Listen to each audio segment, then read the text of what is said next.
ऐ मेरे महबूब इनको बता दीजिए, इनको सुना दीजिए। कुल कूनू हिजारतन औ हदीदा, तुम सड़ने गलने की बात करते हो, तुम पत्थर हो जाओ या फिर लोहा बन जाओ, अल्लाह ताला तब भी तुम्हें जिंदा करेगा, तब भी तुम्हें अल्लाह ताला तुम्हारा वजूद फिर से लाएगा।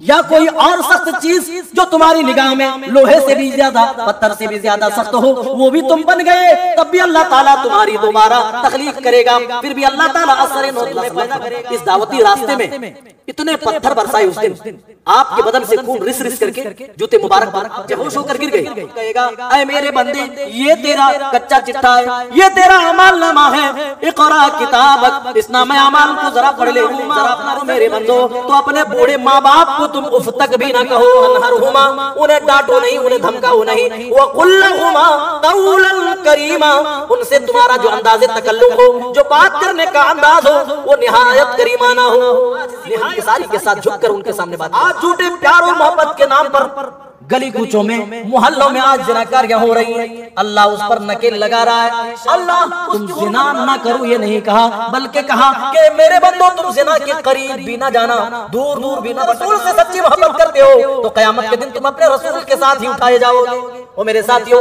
आज तुम किसी क्रिकेटर के दीवाने बने हुए हो, किसी फिल्मी एक्टर के तुम फैन बने हुए हो, अल्लाह ना करे इसी हाल में तुम दुनिया से चले जाओ और जब मरो तो तुम अपने क्रिकेटरों के सामने तुम उठो, छड़ी के नोक से बुतों को मारते जाते थे, छड़ी के नोक से बुतों को गिराते जाते थे, और यही आयत करीमा दोहराते जाते थे। और इस सूरत की शुरुआत में अल्लाह ताला ने मेराज का जिक्र फरमाया है। आपको मालूम है कि रसूलुल्लाह सल्लल्लाहु अलैहि वसल्लम को अल्लाह ताला ने मेराज कराई थी, यानी आपको आम हालत में जिस्म के साथ ऊपर आसमानों में बुलाया। ये एक तरह का दिलासा था। नबी सल्लल्लाहु अलैहि वसल्लम को जब मेराज कराया गया, उससे पहले आप तीन तीन परेशानियों से दो चार थे। सबसे पहले जो आपकी जिंदगी में सबसे बड़ा सपोर्टर बन करके रहा, अबू तालिब, वो चचा दागे मुफारिकत देकर चले जाते हैं, उनका इंतकाल हो जाता है। फिर उनके बाद आपकी सबसे पहली ज़ौजे मोहतरमा, जिनसे आप बेपनाह मोहब्बत करते थे, जब मक्का वाले जख्म देते थे तो यही खदीजतुल कुबरा थी जो आपके जख्मों पर मरहम पट्टी क्या करती थी। जब पहली आयत नाजिल हुई, आप थरथराते हुए कांपते हुए घर आए और आपने कहा मुझे कंबल उड़ा दो, तो दिलासा देने वाली यही खदीजतुल कुबरा थी। वो भी अबू तालिब के इंतकाल के बाद कुछ दिनों के बाद ये भी दुनिया छोड़कर चली जाती। दो मुसीबतें एक साथ आपके ऊपर। उसके बाद आपने सोचा चलो मक्का वाले नहीं मानते हैं, ये जमीन दावती लिहाज से बंजर हो चुकी है, कोई बात नहीं, मैं ताइफ में जाता हूँ, वहां बड़े बड़े सरदार मौजूद हैं, मैं सरदारों को दावत दूंगा, ऑटोमेटिकली बाकी लोग ईमान ले आएंगे। सरदारों को दावत देने के लिए आप सल्लल्लाहु अलैहि वसल्लम पैदल और समंदरी रास्ते से होते हुए छुप करके जा रहे हैं, कहीं मक्का वालों को इसकी भनक ना लग जाए। छुप करके गए, अपने साथ ज़ैद बिन हारिसा को लेकर के गए, अपना खाना साथ में लेकर के गए हैं, किसी के घर मेहमान नहीं बने, अपना खाना साथ लिए गए। सरदारों को जब दावत दी तो दावत कबूल करना तो दूर की बात, उल्टा आपका मजाक बनाने लगे। मोहम्मद, अगर नबी बनाना था अल्लाह को तो जैसे आदमी को बना दिया, जिसके पास रहने को घर नहीं, पहनने को कपड़ा नहीं, अरे हम में क्या कमी थी, मुझको बना देता, मैं कौम का सरदार हूँ, मेरे पास पैसे हैं, रुपए हैं, मेरे बड़े बड़े बागात हैं। इस तरह की बातें उन्होंने कही तो रसूल अकरम सल्लल्लाहु अलैहि वसल्लम ने सोचा चलो ये बड़े लोग हैं, ये नहीं मानते तो चलो आम लोगों में मैं दावत का काम करता हूँ। आम लोगों में गए तो एक भी शख्स पूरे 7 दिनों तक, 1 हफ्ते तक रसूल अकरम सल्लल्लाहु अलैहि वसल्लम ताइफ में ठहरे रहे, लोगों को समझाया, लोगों को दावत दी, कोई एक भी शख्स मेरे रसूल की दावत पर लब्बैक कहने वाला न था। उल्टा जब आप वापस होने लगे तो आपके पीछे ओबाशों को लगा दिया, बदमाशों को लगा दिया कि हम तुम्हें पैसे देंगे, हम तुम्हें खाने की चीज देंगे, मोहम्मद पर पत्थर बरसाओ। रसूल अकरम सल्लल्लाहु अलैहि वसल्लम पर इस दावती रास्ते में इतने पत्थर बरसाए उस दिन, आपके बदन से खून रिस रिस करके जूते मुबारक पर जमने लगा, आप बेहोश होकर गिर गए। वापसी में वादिया नखला में जब आपने फजर की नमाज अदा की है तो जिन्नों की एक जमात को अल्लाह ताला ने आपकी तरफ फेर दिया, जिन्नों की एक जमात ने कुरान आपकी जुबान से सुना, ईमान ले आए और फौरन ईमान की तबलीग में भी लग गए। अल्लाह ताला ने ये एक दिलासा दिया और दूसरा दिलाया, दूसरा दिलासा दिलाया मेराज में बुला करके, क्या है मेरे रसूल, अगर दुनिया वाले तेरी तकजीब कर रहे हैं, दुनिया वाले आपके साथ अच्छा सलूक नहीं कर रहे, तो आप जरा आसमानों पे तो आइए, देखिए आसमान वाले किस तरह गर्मजोशी से आपका इस्तेमाल करते हैं। अल्लाह इसी को बयान कर रहा है। 15वां पारा स्टार्ट हो रहा है और सूरह बनी इसराइल भी यहीं से स्टार्ट हो रही है। सुब्हानल्लज़ी असरा बिअब्दिही लैलन मिनल मस्जिदिल हराम इलल मस्जिदिल अक़सा। बाबरकत है वो जात, बाबरकत है वो अल्लाह की जात जिसने अपने बंदे मोहम्मद सल्लल्लाहु अलैहि वसल्लम को रातों रात मस्जिद हराम से मस्जिद अक़सा लेकर के गई। रातों रात के कुछ हिस्से में मस्जिद हरम से लेकर मस्जिद अक़सा और मस्जिद अक़सा से फिर अल्लाह ताला ने आसमानों में बुलाया। आप सिदरतुल मुंतहा तक गए और अल्लाह ने जहां तक चाहा वहां तक आपको पहुंचाया और दिखाया। जन्नत और जहन्नम के मनाजिर देखे, कुछ इनामात भी आपको दिए गए, वो इनामात लेकर के आए। उन इनामात में 5 वक्ता नमाजें भी हैं। अल्लाह उसी को बयान कर, बाबरकत है वो अल्लाह जिसने अपने बंदे मोहम्मद सल्लल्लाहु अलैहि वसल्लम को, देखिए यहाँ अब्द कहा जा रहा है, पता ये चला नबी का बंदा होना, नबी का अब्द होना, ये रसूल की शान में कोई कमी और गुस्ताखी नहीं है, बल्कि रसूल के लिए ये शान की बात है। बंदा होना आपका एजाज है। इसीलिए अल्लाह ताला ने कहा अपने बंदे को, और ये ख्वाब में नहीं हुआ था। बात लोग जैसे कहते हैं कि ख्वाब में मेराज नहीं, मेरे भाई ख्वाब में नहीं, जागने की हालत में। और बाद लोग कहते हैं ये रूहों का सफर था, नहीं, रूहों का नहीं था, जिस्म के साथ आप गए बाकायदा। जब कहते हैं हम कि अल्लाह ने बुलाया, तो फिर हम शुक्र को शुभात कैसे हम कर सकते हैं, जबकि अल्लाह के ताल्लुक से हमारा यह अकीदा वह अला कुल्ली शैइन कदीर, वो तमाम चीजों पर कुदरत रखने वाला है, हर शय पर वो कादिर है, तमाम चीजों पर उसके तसर्रुफात और उसके इख्तियारात हैं। फिर हम कैसे शक करें, फिर कैसे उन लोगों के बहकावे में आए जो शक पैदा करते हैं। अल्लाह कह रहा है रातों रात अल्लाह ताला ने अपने बंदे मोहम्मद सल्लल्लाहु अलैहि वसल्लम को मस्जिद हराम से मस्जिद अक़सा तक का सफर कराया, फिर वहां से ऊपर लेकर के गए आसमानों में। मेराज का कभी वाकया अगर मौका लगा तो पेश किया जाएगा, उसमें ये सारी तफसील आएगी। अल्लाह मस्जिद अक़सा के ताल्लुक से कह रहा है बारकना हौलहू, हमने उसके इर्द गिर्द बरकतें दे रखी हैं। जैतून का दरख्त मालूम है जिसका जिक्र कुरान में आया, तीन वज़ जैतून, वो बड़ा मुबारक और बाबरकत दरख्त है। फिलिस्तीन की सरजमीन में मस्जिद अक़सा के इर्द गिर्द बेशुमार दरख्त मौजूद है। अल्लाह कह रहा है उसके इर्द गिर्द हमने बरकतें दे रखी है, वो अंबिया की सरजमीन है इसलिए बरकतें दे रखी है। लिनुरियहु मिन आयातिना, और इसलिए हमने अपने बंदे मोहम्मद सल्लल्लाहु अलैहि वसल्लम को मेराज कराया ताकि हम अपनी निशानियां दिखलाएं। इन्नहु हुवस समीउल अलीम, वो बेशक बहुत ज्यादा सुनने वाला और जानने वाला है। मेराज के जिक्र के बाद अल्लाह ताला आगे बयान कर रहा है व कुल्ला इंसानिन अलज़मनाहु ताइरहु फी उनुक़िहि व नुख़रिजु लहु यौमल क़ियामति किताबन यल्क़ाहु मंशूरा। हम तुम्हारे गर्दनों में तुम्हारी नेकियां, तुम्हारी अच्छाइयां, तुम्हारी बुराइयां, तुम्हारी बदी हम लटका कर रख देंगे। वनुख़रिजु लहु यौमल क़ियामा, और क़यामत के दिन हम उनके नाम-ए-आमाल निकालेंगे। यल्क़ाहु मंशूरा, जो एक खुली हुई किताब होगी, खुला हुआ वो पाएंगे। अल्लाह कहेगा इक़रा किताबक, ऐ मेरे बंदे तू अपनी किताब खुद पढ़ ले। ऐ मेरे बंदे ये तेरा नामा-ए-आमाल है जो मैंने तेरी गर्दन पे लटकाई है। इक़रा किताबक, अपना नामा-ए-आमाल पढ़ ले, अपना रिजल्ट चेक कर ले। कफ़ा बिनफ़्सिकल यौमा अलैका हसीबा, आज तो अपना हिसाब खुद कर ले, खुद चेक कर ले, खुद मालूम कर ले और बता कि तेरा सलूक क्या होना चाहिए, तुझे क्या जज़ा और क्या सजा मिलनी चाहिए।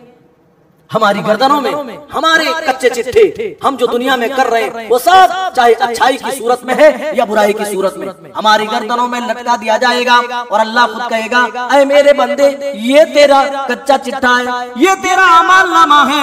इक़रा किताबक, इस नामा-ए-आमाल को जरा पढ़ ले, जरा अपना रिजल्ट तो चेक कर ले। कफ़ा बिनफ़्सिकल यौमा अलैका हसीबा, आज तो अपना हिसाब खुद कर ले और खुद अपने बारे में फैसला करके बता ऐ बंदे खुदा तेरे साथ कैसा सलूक किया जाना चाहिए। फिर अल्लाह ताला उन लोगों का इसके बाद जिक्र कर रहा है मन काना युरीदुल आजिलता अज्जलना लहू फीहा मा नशाउ लिमन नुरीद।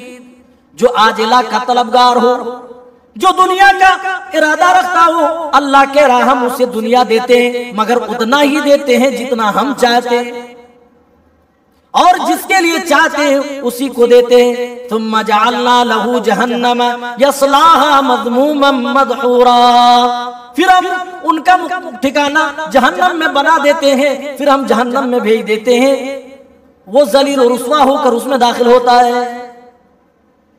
सिर्फ जो दुनिया का तलबगार हो, सिर्फ दुनियादारी में मशगूल मसरूफ हो जाए, अपनी आखिरत के तकाजों से बेखबर हो जाए, अपनी आखिरत भुला दे, उसके बारे में अल्लाह कह रहा है हम उन्हें दुनिया तो देंगे लेकिन उनके मांगने के मुताबिक नहीं देंगे, बल्कि हम जितनी चाहेंगे उतनी ही देंगे, और सबको नहीं देंगे, हम जिनके लिए चाहेंगे उन्हीं को देंगे। लेकिन इसके बरअक्स अल्लाह कह रहा वमन अरादल आखिरता, लेकिन जो आखिरत का तलबगार होगा, जो ये चाहेगा कि मैं आखिरत में कामयाब हो जाऊं, मैं आखिरत में पास हो जाऊं, वसआ लहा सायहा, और उस आखिरत के बनाने के लिए दुनिया में कोशिशें करेगा, मेहनतें करेगा। अल्लाह कह रहा फउलाइका कान सायुहुम मशकूरा, तो ये वो लोग हैं जिनकी मेहनतें साय नहीं होंगी, जिनकी मेहनतें बेकार ना जाएंगी। ऐ मेरे साथियों, यहाँ बैठकर अल्लाह की किताब सुनना तुम्हारा बेकार ना जाएगा, रोजे रखना बेकार ना जाएगा, नमाजें पढ़ना बेकार ना जाएगा, तरावी की नमाजें पढ़ना बेकार ना जाएगा। ऐसे ही लोग हैं, अल्लाह कह रहा है ऐसे ही लोग हैं जिनकी मेहनतों की अल्लाह के यहाँ कदरदानी होगी। और आगे अब अल्लाह ताला कुछ अहकाम बयान कर रहा है। 8वें पारे में भी कुछ अहकामात गुजर चुके हैं, उसी से मिलते जुलते अहकामात अल्लाह ताला यहाँ भी बयान कर रहा है। वक़दा रब्बुका अल्ला ताबुदू इल्ला इय्याहु व बिल वालिदैनि इहसाना, और तेरे रब ने यह फैसला कर दिया है कि तुम ना इबादत करो मगर उसी की, यानी अल्लाह ही की इबादत करो, उसकी इबादत में किसी को शरीक व साझी ना बनाओ। व बिल वालिदैनि इहसाना, और अपने वालिदैन के साथ हुस्न सलूक करो, अच्छे मामलात रखो। इम्मा यबलुगन्ना इंदकल किबरा अहदुहुमा औ किलाहुमा, तुम्हारे माँ बाप में से कोई एक या दोनों अगर बुढ़ापे की उम्र को पहुंच जाए, अल्लाह कह रहा है फला तकुल लहुमा, ओ मेरे बंदो तो अपने बूढ़े माँ बाप को तुम उफ तक भी ना कहो, वला तनहरहुमा, उन्हें डांटो नहीं, उन्हें धमकाओ नहीं, वकुल लहुमा कौलन करीमा, उनसे तुम्हारा जो अंदाज़े तकल्लुम हो, जो बात करने का अंदाज हो, वो निहायत करीमाना हो, निहायत आजिज़ी व इंकिसारी के साथ झुककर उनके सामने बात किया जाए। अल्लाह बात करने का भी अंदाज बता रहा है, वो तुम्हारे बड़े हैं, उसने तुम्हारे बचपन में तुम्हारे नाजो नखरे को बर्दाश्त किया है, तुम्हारी तमाम मुसीबतों में अपनी मुसीबत उन्होंने देखी है, तुमको खुद सूखे में सुलाया है, खुद गीले में वो सोए हैं, इसलिए वो तुम्हारे एहसान के मुस्तहिक हैं, वो तुम्हारे बेहतरीन हुस्न सलूक के वो मुस्तहिक हैं। और एक चीज जो काबिल गौर है, अल्लाह ने कहा उनमें से कोई एक या दोनों, अगर माँ बाप दोनों हों तो ऐसी सूरत में कोई भी परेशानी आए तो दोनों एक दूसरे को शेयर करके गम हल्का कर लेते, बूढ़े बूढ़ी आपस में बात करके गम हल्का कर लेते। लेकिन सिर्फ बूढ़ा हो या सिर्फ बूढ़ी हो तो इसमें गम और ज्यादा बढ़ जाता है, क्योंकि गम हल्का करने के लिए पार्टनर कोई नहीं है। अल्लाह इसीलिए पहले कह रहा कोई एक बुढ़ापे की उम्र को पहुंच जाए, फिर अल्लाह कह रहा या दोनों बुढ़ापे की उम्र को पहुंच जाए। अच्छा, बुढ़ापे की उम्र को पहुंच जाए तब उन्हें उफ ना कहो, तो क्या अगर वो बुढ़ापे की उम्र को ना पहुंचे, वो अधेड़ उम्र के हों, वो जवान हो, तो क्या उनके साथ बदसलूकी की जाएगी? उनके साथ अच्छा सुलूक नहीं होगा? नहीं, बल्कि अल्लाह ताला ये बताना चाहते हैं, अल्लाह ये बता रहा है कि ऐ मेरे बंदो, जब वो बूढ़े हो जाएं तो तुम्हारे हुस्न सलूक के और ज्यादा वो मुस्तहिक हैं, और ज्यादा अच्छे से उनके साथ मामलात रखो और अच्छे तरीके से बात करो, उनसे बात करने के लिए बाकायदा वक्त निकालो। वकुल लहुमा कौलन करीमा वख्फिद लहुमा जनाह दुल्ल मिनर रहमा, और देखो उनके लिए अपने रहमत के बाजू बिछाए रखना, पस्त रखना उनके लिए अपने तवाज़ु के बाजू को, और उनके लिए दुआएं करना। वक़ुर रब्बिरहमहुमा कमा रब्बयानी सगीरा, अल्लाह मेरे माँ बाप पर रहमो करम का मामला फरमा। अल्लाह मेरे माँ बाप के ऊपर रहमो करम कर, जिस तरह उन्होंने बचपन की जिंदगी में मुझे पाला है। अल्लाह ने दुआ भी बतला दी कि अपने वालिदैन के लिए, माँ बाप के लिए दुआ करो। रब्बिरहमहुमा कमा रब्बयानी सगीरा, अल्लाह मेरे माँ बाप पर वैसे रहम फरमा जैसे इन्होंने मेरे बचपन की जिंदगी में मेरे नाज़ो नखरे को बर्दाश्त किया है, मुझे पाला है। अल्लाह उस तरीके से तू मेरे माँ बाप पर रहम करम कर। इसके बाद अल्लाह ताला कुछ और अहकाम अल्लाह ताला बंदों पर नाजिल कर रहा है और बता रहा है, वातिदल कुर्बा हक़्क़हु वल मिस्कीन वब्न सबील, अपने क़राबतदारों के हुकूक, मिस्कीनों का हुकूक और मुसाफिरों के हुकूक की अदायगी करो। और अल्लाह कह रहा है वला तुबज़्ज़िर तबज़ीरा, और तुम फजूल खर्ची ना करो। फजूल खर्ची करने से मना किया जा रहा है। जहां खर्च करने की जरूरत नहीं वहां पैसे आदमी खर्च कर रहा है। बच्चों के नाजायज ख्वाहिशात पूरी करने के लिए पैसे लुटा रहा है, बीवी के नाजायज ख्वाहिशात पूरी करने के लिए आदमी पैसे लुटा रहा है। ये क्या है? फजूल खर्ची है। अल्लाह आगे कह रहा है इन्नल मुबद्दिरीन कानू इख्वानश शयातीन व कानश शैतानु लिरब्बिही कफूरा, यकीनन फजूल खर्ची करने वाले, इसराफ करने वाले शयातीन के भाई हैं। व इन्न शैतान लिरब्बिही कफूरा, शैतान तो अपने रब का बड़ा नाशुक्रा है। फिर मजीद और अहकाम अल्लाह ताला आगे जिक्र कर रहा है, वला तक़्तुलू औलादकुम मिन खशियत इमलाक, और फक़्र फाका के डर से, भुखमरी के डर से अपनी औलाद को कत्ल ना करो। नहनु नरज़ुक़ुहुम व इय्याकुम, हम उन्हें रोजी देते हैं और तुम्हें भी रोजी देते हैं। यानी जिस तरह हम तुम्हें रोजी देते हैं तुम्हारे बच्चों को भी रोजी देंगे। अल्लाह आगे कह रहा है इन्ना क़त्लहुम काना ख़ितअन कबीरा, उनका कत्ल करना तो बहुत ही बड़ा गुनाह है। इसके बाद अल्लाह ताला कह रहा है ज़िना के बारे में, जो माशरे का एक बड़ा नासूर बन चुका है।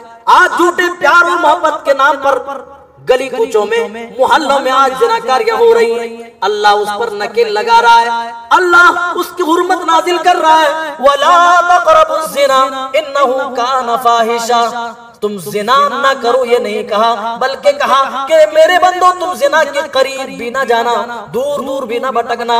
इन्नहु कान फ़ाहिशा, क्योंकि ये बहुत ही बड़ी बेहयाई है। वसाअ सबीला, और बहुत ही बुरा रास्ता है। आज ये काम बड़ा आसान हो गया है, शादी करना, निकाह करना मुश्किल हो गया है। जिना आसान तर आसान होता जा रहा है। मेरे भाइयों, प्यारे नबी सल्लल्लाहु अलैहि वसल्लम ने फरमाया, जो मुझे अपनी ज़बान और दो टांगों के दरमियान यानी शर्मगाह की जमानत दे दे, मैं उसे जन्नत की जमानत देता हूँ। शर्मगाह की हिफाजत कर लेना, इस दौर में बुराई से बच जाना, खुसूसन जिनाकारी से दूर रहना, ये बहुत बड़ी तकवा की अलामत है। अल्लाह के रसूल ने फरमाया, जिन्होंने दो चीजों की हिफाजत कर ली, अपनी जबान और अपनी शर्मगाह की, मैं उसे जन्नत की जमानत देता हूँ।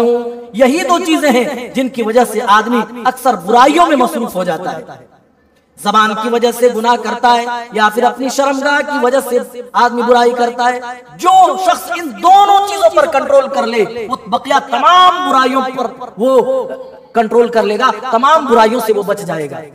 इसके बाद अल्लाह ताला ने कहा किसी नफ्स का कत्ल मत करो, और आगे जिक्र किया कि वला तक़रबू माल यतीम, यतीम के माल के करीब भी नहीं जाना है। खाना नहीं, ये तो दूर की बात है, कहा यतीम के माल के करीब भी नहीं जाना। उसके बाद अल्लाह ताला कह रहा वला तक़्फ़ु मा लैसा लका बिही इल्म, उस चीज के पीछे मत पड़ो जिसके बारे में तुम्हें नॉलेज ना हो, जिसके बारे में तुम्हारी जानकारी ना हो, तुम्हें इल्म ना हो, उसके पीछे मत पड़ो। आदमी जिसके बारे में जानता नहीं, उसी के बारे में ज्यादा सवाल पूछता है, ये कैसा, ये कैसा, ये कैसे, ये कैसे। बगैर जानकारी के मुंह नहीं खोलना चाहिए। कहते हैं जब बोलो तो सोच कर बोलो, तौल करके बोलो, क्योंकि जबान से जो बात निकल जाती है फिर वापस नहीं आती है। जिस तरह कमान से तीर निकल जाने के बाद उसको रोका नहीं जा सकता, उसी तरह से जबान से निकली हुई बातें रुकती नहीं है मेरे भाइयों। और जितनी चोट तलवार में नहीं आती, जितना बड़ा गहरा जख्म तलवार के जख्म से नहीं आता, उससे कहीं ज्यादा बड़ा जख्म जबान की मार से आता है। इसीलिए मेरे भाइयों, जबान का इस्तेमाल खुसूसन उन चीजों में जिनके बारे में नॉलेज ना हो, आदमी को नहीं खोलना चाहिए। अल्लाह वही कह रहा वला तक़्फ़ु मा लैसा लका बिही इल्म, तुम उस चीज के पीछे मत पड़ो जिसके बारे में तुम्हें नॉलेज नहीं, जिसके बारे में तुम्हें जानकारी नहीं। इन्न समा वल बसर वल फुआदा कुल्लु उलाइका कान अन्हु मसऊला, यकीनन तुम्हारे कान, तुम्हारी आंखें और तुम्हारे दिल सब कुछ अल्लाह के यहाँ सबसे बाज़पुरस होगी, सबसे सवालात पूछे जाएंगे। उनके इस्तेमाल कैसे दुनिया में रहे सबसे पूछताछ होगी। क़यामत के दिन हमारे कान बोल रहे होंगे, हमारी आंखें बोल रही होंगी, जिस्म का एक एक हिस्सा अल्लाह की कसम क़यामत के दिन अल्लाह की बारगाह में इंसान के खिलाफ गवाही दे रहा होगा। एक एक हिस्सा हमारा पैर, हमारे पैर बोलेंगे, हमारे हाथ बोलेंगे, हमारी आंखें बोलेंगी, हमारा एक एक रोंगटा हमारे खिलाफ गवाही देगा। क़यामत के दिन हमारे जिस्म का एक एक हिस्सा बोल उठेगा। इन्न समा, इसको अल्लाह ने इसीलिए कहा, वल बसरा वल फुआदा कुल्लु उलाइका कान अन्हु मसऊला, तुम्हारे कान हो या तुम्हारी आंखें हो या दिल हो, सबसे अल्लाह ताला पूछताछ करेगा, सबसे अल्लाह ताला सवालात पूछेगा। और आगे बढ़िए, अल्लाह अब आगे कह रहा, वला तमशी फिल अर्दि मरहा, ऐ मेरे बंदो तुम जमीन में अकड़ करके मत चलो। अल्लाह ने जिसको इज्जत और शोहरत दी, जिसका अच्छा स्टेटस बनाया, वो फख्र गुरूर में मुब्तला हो जाते हैं। अल्लाह कहता है तकब्बुर के साथ जमीन में मत चलो। मुतकब्बिरीन का अंजाम क्या हुआ? कारून की हालत पढ़ करके मालूम करो, फिरौन की हालत पढ़ करके मालूम करो। ये दोनों अल्लाह की दी नेमतों पर तकब्बुर करने लगे। किसी भी चीज में तकब्बुर नहीं करना चाहिए, ना इल्म में और ना माल और दौलत में, ना किसी और चीज में, ना खानदान और ना बिरादरी, कोई भी चीज हो, अल्लाह को घमंड पसंद नहीं। अल्लाह वही कह रहा है, वाला तमशी फिल अर्दि मरहा, ओ मेरे बंदो जमीन में तुम अकड़ के मत चलो। इन्नका लन तखरिकल अर्दा वलन तबलुगल जिबाल तूला, तुम ना ये जमीन फाड़ सकते हो और न ही बुलंदी में तुम पहाड़ तक पहुंच सकते हो। ना पहाड़ के बराबर हो सकते हो और ना अपनी चाल से जमीन को फाड़ सकते हो। लिहाजा जमीन के ऊपर अकड़ करके मत चलो। वाला तमशी फिल अर्दि मरहा। इसके बाद अल्लाह ताला बयान कर रहा है अपने एहसानात के बारे में कि हमने बनी आदम पर बड़े बड़े एहसानात किए। पिछले बारों में और पिछली सूरतों में भी अल्लाह ताला के एहसानात गुजर चुके हैं कि अल्लाह ताला ने अपने बंदों पर कितने बड़े बड़े एहसानात किए। यहाँ मजीद एहसानात गिनाए जा रहे हैं। वलक़द कर्रमना बनी आदम व हमलना, हमने बनी आदम पर बड़े बड़े एहसानात किए, बड़े बड़े कर्म किए। व हमलनाहुम फिल बर्रि वल बहर, और हमने बहरो बर में इन्हें सवारियां अता की। हर दौर में अल्लाह ताला ने हर दौर के मुताबिक सवारियां अता की। व रज़क़नाहुम मिनत तय्यिबात, और हमने पाक रोजियां इन्हें इनायत की। और अल्लाह ताला आगे बयान फरमा रहा है, वफ़ज़्ज़लना अला कसीरिम मिम्मन खलक़ना तफ़ज़ीला, और हमने बहुत सारी मखलूक़ात में इंसान को अफ़ज़ल व अकरम बनाया। किस लिए बनाया? ताकि इंसान मेरी शुक्रगुजारी करे, मेरी इबादत करे, मेरे सामने झुक जाए, मेरी इबादत में, मेरी तौहीद में किसी को शरीक व साझी न बने। और आगे बढ़िए, इसके बाद अल्लाह ताला उन काफिरों के अकायद का जिक्र कर रहा है जो ये सोचते थे हम मर गए तो मरकर मिट्टी में मिल जाएंगे, हम दोबारा उठाए ना जाएंगे। अल्लाह यही कह रहा है, वक़ालू, वो ये कहते अइज़ा कुन्ना इज़ामन व रुफ़ातन अइन्ना लमबऊसून ख़ल्क़न जदीदा, जब हम मर जाएंगे हमारी हड्डियां सड़गल जाएंगी। रुफ़ातन व इज़ामन अइन्ना लमबऊसून ख़ल्क़न जदीदा, तो क्या हम असरिनो फिर दोबारा जिंदा किए जाएंगे? अल्लाह कह रहा कुल कूनू हिजारतन औ हदीदा, ऐ मेरे महबूब इनको बता दीजिए, इनको सुना दीजिए, कुल कूनू हिजारतन औ हदीदा, तुम सड़ने गलने की बात करते हो, तुम पत्थर हो जाओ या फिर लोहा बन जाओ, अल्लाह ताला तब भी तुम्हें जिंदा करेगा, तब भी तुम्हें अल्लाह ताला तुम्हारा वजूद फिर से लाएगा।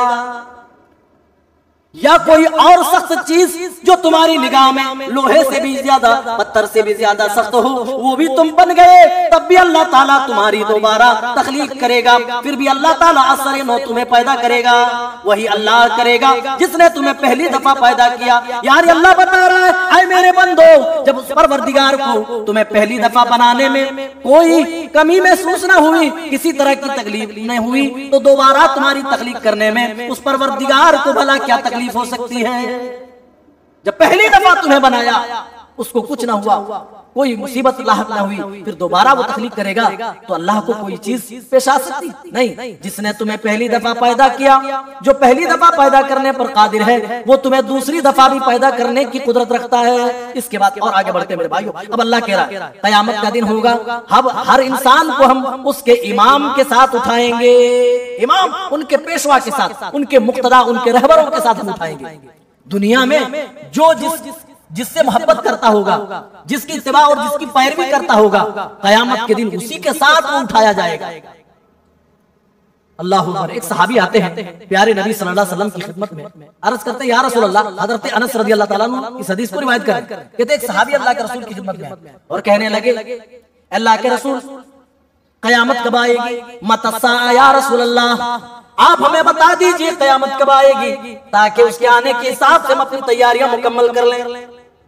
आपने फरमाया ऐ सहाबी, ये इम्पोर्टेंट नहीं है कि कयामत कब आएगी, तू जरा ये बता उस आने वाली कयामत के ताल्लुक से तुम्हारे पास आज कौन सी तैयारी है?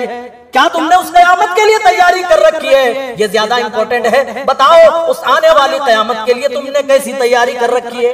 वो कहने लगा अल्लाह के रसूल, मैं बहुत ज्यादा नमाज और रोजों का मालिक तो नहीं, बहुत ज्यादा मैं तकवा और मुत्तकी तो नहीं, लेकिन अल्लाह के रसूल अल्लाह और उसके रसूल से मैं सच्ची मोहब्बत करता हूँ, आप अल्लाह और उसके रसूल की पैरवी करता हूँ। अल्लाह के रसूल ने फरमाया अंता मअमन अहबब्ता, तो फिक्र मत करो, तुम जिससे मोहब्बत करते हो, जिसके तरीके पे चलते हो, जिसकी पैरवी करते हो, कयामत के दिन तुम उन्हीं के साथ उठाए जाओगे। अगर तुम अल्लाह और उसके रसूल से सच्ची मोहब्बत करते हो तो कयामत के दिन तुम अपने रसूल के साथ ही उठाए जाओगे। वो मेरे साथियों, आज तुम किसी क्रिकेटर के दीवाने बने हुए हो, किसी फिल्मी एक्टर के तुम फैन बने हुए हो, अल्लाह ना करे इसी हाल में तुम दुनिया से चले जाओ और जब मरो तो तुम अपने क्रिकेटरों के सामने तुम उठो, तुम अपने फिल्मी एक्टरों के साथ उठो। इस आयत करीमा में भी वही कहा जा रहा है यौम नदउ कुल्ला उनासिम बिइमामिहिम। और कुछ लोग हमारे ऊपर ये ताना देते हैं और कहते हैं ये हनफी, शाफी, मालिकी, हम्बली, ये चार मसालिक तो समझ में आते हैं, लेकिन ये अहले हदीस पांचवा फिरका, चलो इनके पास चारों के पास इमाम है, ये अपने इमाम के साथ उठाए जाए, लेकिन ये पांचवा फिरका जो किसी को इमाम नहीं मानते, किसी की तकलीद नहीं करते, तो ये किस इमाम के साथ उठाए जाएंगे? अल्लाह अकबर। कुरान कह रहा है यौम नदउ कुल्ला उनासिम बिइमामिहिम, उस दिन हम हर शख्स को उसके इमाम के साथ उठाएंगे। मुफस्सिरीन लिखते हैं वफीहि शर्फुन लिअस्हाबिल हदीस लिअन्ना इमामहुम नबी सल्लल्लाहु अलैहि वसल्लम। इस आयत करीमा में अल्लाह ताला ने अहले हदीस के शर्फ फजाइल को बयान किया है, उनके लिए फजीलत की बात है कि कयामत के दिन उनके इमाम जनाब मोहम्मद रसूलुल्लाह होंगे, लिअन्ना इमामहुम नबी सल्लल्लाहु अलैहि वसल्लम, क्योंकि जब से उन्होंने रसूल का कलमा पढ़ा, रसूल के ही मुत्तबे और रसूल के ही पैरोकार रहे, ना ही उन्होंने किसी की तकलीद की और ना ही उन्होंने किसी की तरफ झांक करके देखा। बल्कि अल्लामा इब्न कसीर ने लिखा है अपनी तफसीर के अंदर कि इसमें अहले हदीसों के लिए शरफ बयान किया गया है, उनकी फजीलत की बात बयान की गई है कि उनका इमाम क़यामत के दिन जनाब मोहम्मद रसूलुल्लाह सल्लल्लाहु अलैहि वसल्लम होंगे।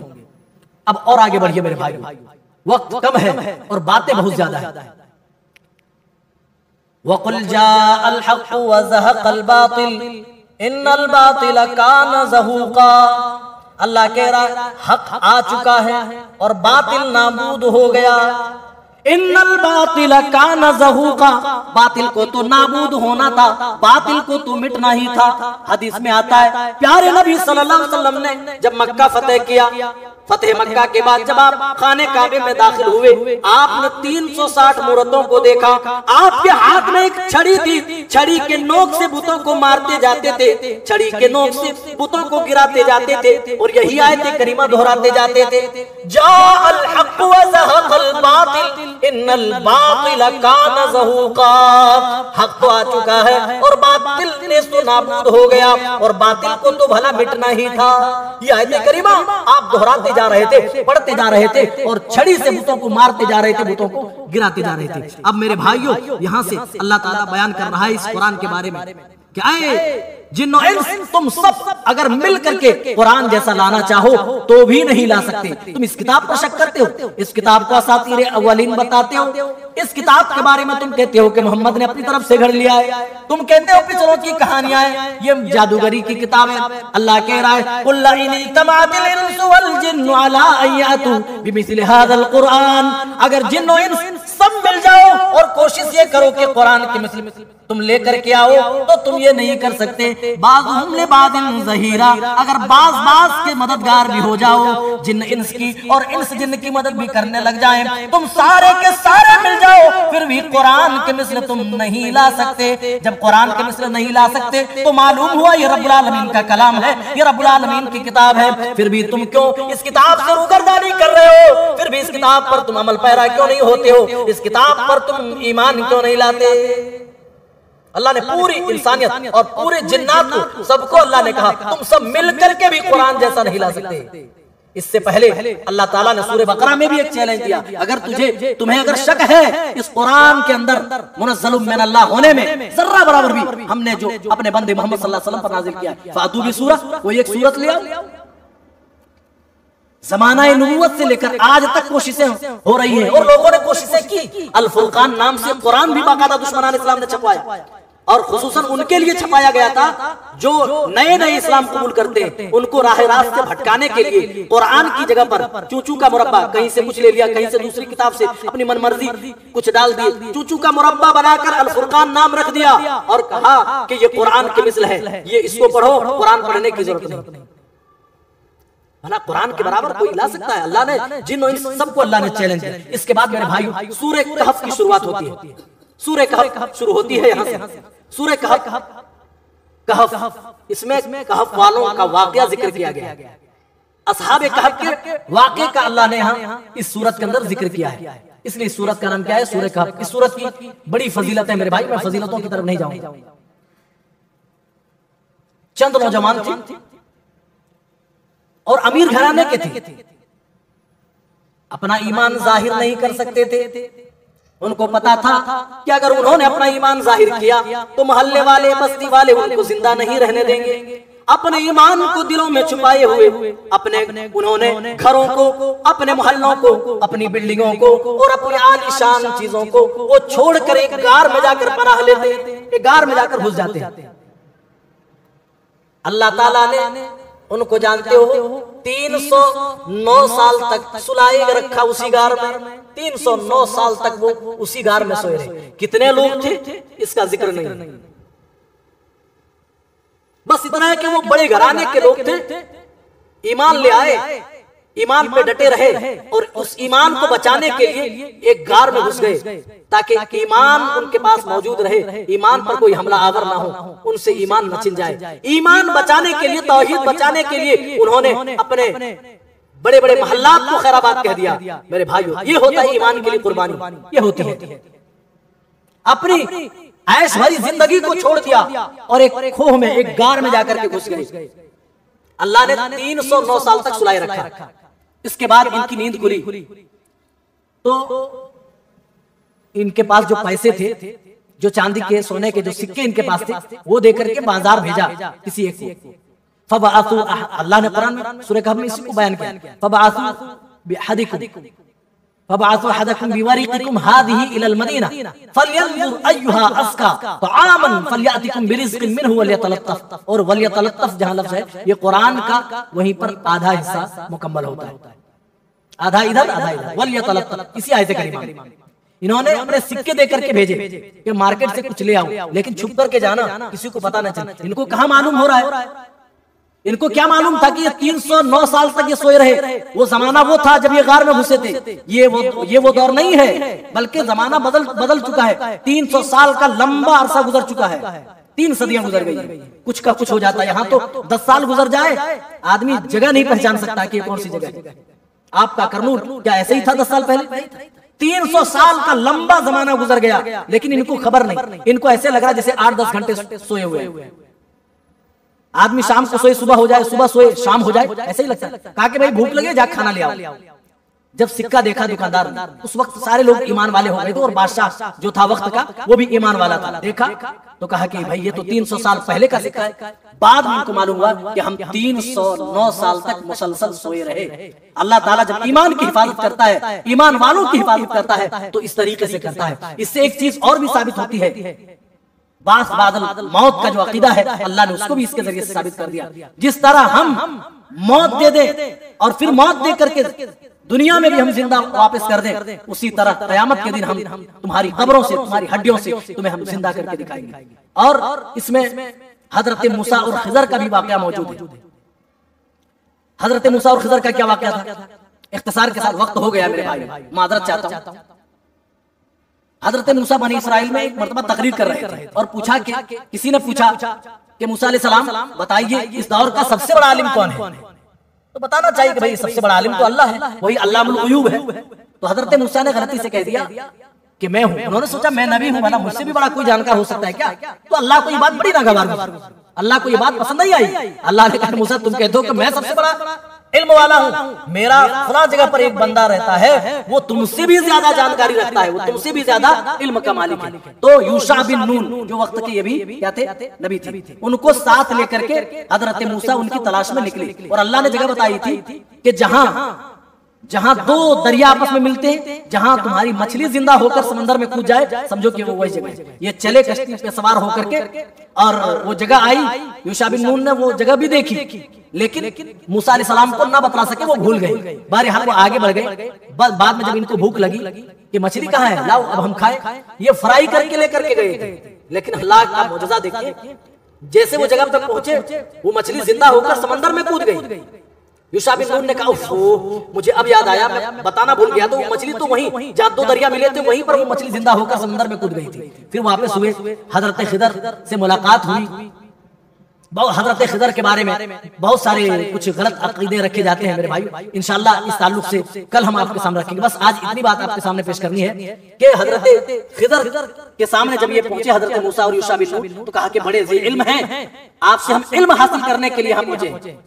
तो हजरत खिदर ने कहा कि आप सब्र नहीं कर पाएंगे, आप यहाँ ठहर नहीं पाएंगे। मैं तो आपको अपने पास तभी रखूंगा जब आप मेरे जो कुछ भी अमाल होंगे, जो कुछ भी हरकत और सकनात होंगे, उस पर आप साबिर होंगे। अगर आपने कुछ बोला तो हम आपको अपने साथ नहीं रखेंगे। अभी कश्ती में सवार होकर के जा रहे थे, हजरत खिदर ने अलैहिस्सलाम ने वो तख्ता जो होता कश्ती का, वो तख्ता तोड़ दिया। तो हजरत मूसा कहने लगे जिस कश्ती में बैठ करके आए उनका शुक्रिया अदा करने के बजाय उसकी कश्ती तुम तोड़ रहे हो। तो कहा मूसा कहा था ना इन्नका लन तस्ततिअ मअिय सब्रा, तुम मेरे साथ सब्र नहीं कर सकते। कहा ठीक है गलती हो गई, अब मैं ऐसा नहीं करूंगा। एक लड़का था उसको कत्ल कर दिया। कहा इन्नहु कान खितअ, क्या कहा लक़द जिअत शयअन नुकरा, ये तो बहुत बड़ा जुर्म कर दिया आपने, एक लड़के को आपने मार दिया बगैर किसी जुर्म के। फिर आगे बढ़े तो उन्होंने खाना तलाश किया, भूख लगी थी, लेकिन किसी ने मेहमानी कबूल नहीं की। कोई मेजबान इनका बनने को तैयार नहीं, किसी ने खाना नहीं दिया। थके हारे किसी तरह आ रहे थे, गांव से गुजर रहे थे, देखा एक दीवार गिर रही है, तो इन्होंने मट्टी से वो दीवार दुरुस्त कर दी, सही कर दी। हाँ यार अजीब बात है, कोई हमारी मेहमानी के लिए कोई तैयार नहीं, हमें चंद लोगों को खाना देने को तैयार नहीं, फिर भी तुम्हें इन पर एहसान करते हुए इनकी दीवारें तुम ठीक कर रहे। ये किस लिए ये मामला हुए, हजरत खिदर ने ऐसा क्यों किया, उनका जिक्र 16वें पारे में आएगा। इंशाअल्लाह कल ये सब बयान होगा। अल्लाह ताला हम तमाम को सही समझता फरमाए, कहने सुनने से ज्यादा हम सबको अच्छे अमाल की तौफीक दे। आमीन। अस्सलाम वालेकुम व रहमतुल्लाहि व बरकातहू।